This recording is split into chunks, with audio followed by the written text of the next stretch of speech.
What's going on, guys? Mickle here, and in this video I'm going to be bringing you some new evidence that should make you more confident than ever that Ripple's going to come out victorious in this SEC case. I've been saying since the beginning that the SEC's biggest problem in this case was their prior treatment of Ethereum. They gave Ethereum a bunch of free passes in a bunch of different places that are very inconsistent with their treatment of Ripple. In this video, I'm going to be highlighting some of the most egregious forms of this and showing you guys why the SEC has zero chance of taking this lawsuit the distance and are going to be forced to settle with Ripple, giving XRP clarity in the market, and those who bought XRP before the clarity are going to be poised to make massive profits. If you guys are new to this channel or come here all the time, make sure you like this video down below and subscribe to my channel, and let's jump right into it.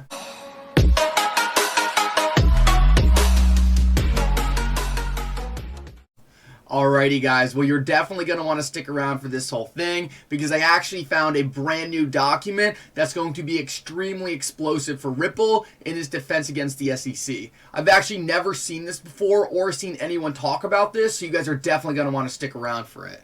To start though, I really want to highlight the inconsistencies on how the SEC has been treating Ethereum versus how they've treated Ripple. It's very important to point this out because the SEC has predicated this entire lawsuit on the fact that Bitcoin and Ethereum were compliant back in 2018. I've said from the beginning that if the SEC had only made the case that Bitcoin was compliant, Ripple would have had a much harder time arguing this case. But I'm going to show you right now why it is so absurd to think that Ethereum could possibly have a free pass and XRP should be receiving this level of scrutiny. In many cases, and especially the ones I'm going to highlight here, we see Ethereum breaking multiple rules that Ripple hadn't, and yet XRP is still getting the scrutiny while Ethereum gets a free pass. I want to start right here and point out this inconsistency by the SEC, and this is by Stephen Hubert, and he says, remember when the SEC claimed in May that there was no need to provide the staff's internal views on Ethereum and Bitcoin because they had made enough public statements about them already, and then in August they claimed that those public statements were just personal opinions. Crying emoji, insanity. And if we take a look right here, the SEC directly says in a document, the SEC's views and interpretations about digital assets were expressed in public SEC guidance. So the SEC is saying right here, we are fully taking credit for all the public guidance that the SEC put out in terms of digital assets. Well, if we take a look at what that guidance was, we can see that it actually was very clear. All over SEC guided documents, we see that they directly reference Will Hinman's speech, director of the SEC at the time, and they say this speech in which he gave Bitcoin and Ethereum a free pass should be used by different participants in the market to help decide whether you have a securities offering or not. Very clear. This all makes sense. William Hinman gave a speech. It gave Ethereum and Bitcoin a free pass. Whether those were for good reasons or not, we'll get into later. But the fact of the matter is he made this speech. The SEC is taking credit for it. And both they are saying that, and everyone they worked with were also saying the same thing. We have seen multiple letters by lawyers who worked for the SEC all saying that they interpreted this speech as an SEC-guided speech. So there seems to be very little debate about whether the fact that the SEC got behind this Ethereum free pass speech given by William Hinman. It's very clear they did. But the super interesting part about this is the fact that despite this, when it came to the Ripple SEC lawsuit, the SEC actually started denying all accountability for this speech. So we can see right here in the Ripple SEC lawsuit, the SEC states it has not taken an official position. There is no action that it took to say Bitcoin is not a security, Ethereum is not a security. Well, this is the first massive inconsistency we've been running into this lawsuit because we can see all over SEC documents, and I could find hundreds of examples of these. The SEC directly in enforcement actions to other tokens say, hey, if you want to figure out what's a valid security or not, make sure you go to this speech right here, take a look at it, and it will help you determine whether you have a security or not. So that is in direct conflict to what I just read to you, in which the SEC is saying, oh, we've never taken any action about this. So why is the SEC saying this? The SEC is saying this because they understand, and they understood too late, that if they said Ethereum is not a security, they have zero case on why XRP shouldn't be also. Therefore, their best strategy to get away from this lawsuit and be able to get out of this without settling with Ripple is just to deny anything happened. What I'm going to show you later in this video is every single time a new problem comes to the SEC, they just change their argument. It's because they don't have any of the facts behind them. They're stuck in a web of lies, and every single time they're presented with a new problem, they're forced to come up with a new lie to attack that specific problem. The issue with that is, going back, all these lies crisscross each other, and they end up completely counteracting each other and making it extremely obvious that this was not a cohesive plan by the SEC, and really they are just making up different arguments as they go. This is going to be a massive credibility problem for the SEC going forward, and I think it's going to be very obvious to the judge. The next thing I want to show you, and this is a totally different issue but equally egregious, is this is by Digital Asset Investor. And he says, and first I actually want to show you this other tweet. So this has to do with Vitalik Buterin going out very recently, I think it was the other day, and saying Ethereum is halfway complete. Well, what's the biggest problem with this? And this is another great example of the SEC changing their arguments as they go. Ethereum, said by their founder, by their creator, Ethereum is halfway complete. Well, if we see what the SEC said about Ripple just a couple months ago, we see that Charles Gasparino reported the SEC sources tell Fox Business the logic of the agency's case versus Ripple is that the company's infrastructure is still being built out. So XRP, the token which is used to finance the thing, is considered a security. So right here, we see that the SEC is taking full credit for the Ethereum free pass speech in which Ethereum got a free pass.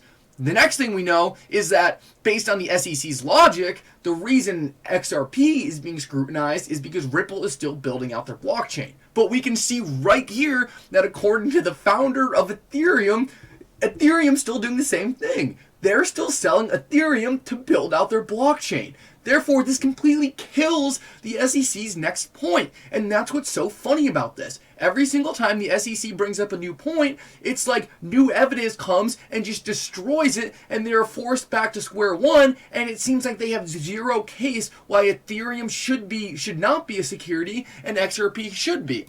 If we take a look just to see what Digital Asset Investor says, just to drive this home, he says that's not possible, that Gary Gensler, SEC, told Charles Gasparino that they went after XRP because its infrastructure wasn't completely built. But Ethereum's was totally built out. Which is it? Investors are looking for protection you claim to provide. So what he's saying is, how can you have it both ways? How can Ethereum not be built out, but it's not a security, but XRP's not built out, but it is a security? Obviously, XRP on top of this is way more built out to Ethereum, and that just adds to the irony we're watching.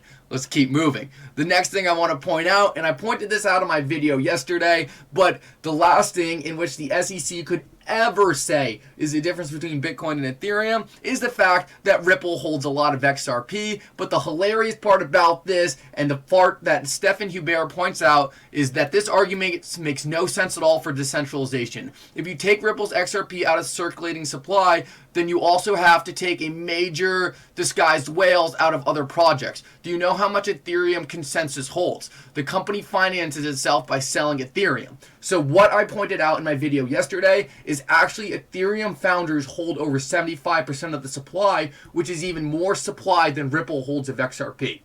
Therefore, if the SEC's last argument is that XRP is a security because Ripple holds a lot of it, they end up back in the same scenario in which things make no sense because they gave Ethereum the free pass based on worse standards than Ripple has with XRP. This is what's so funny about it, and the worst part about it all is it seems like, just from an outside perspective, that the only reason Ethereum has been able to get this far is simply because they've hided all this activity rather than Ripple, who's been completely transparent.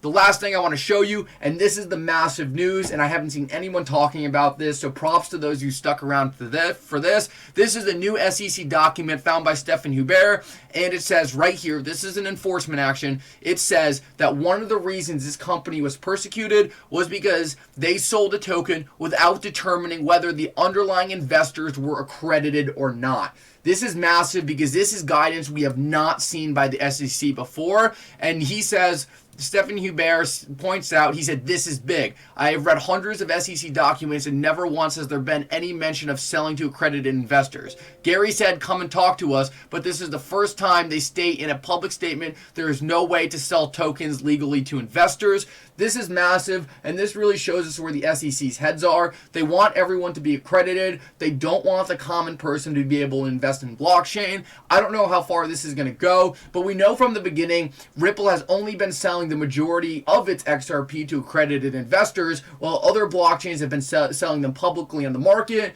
distributing their tokens via decentralized applications. So it makes it all the more funny that based on their own enforcement actions, Ripple's really been doing everything right. Yet, once again, they continue to be scrutinized, and this is just one more hole the SEC has fallen in, and one more thing they will not be able to explain going forward.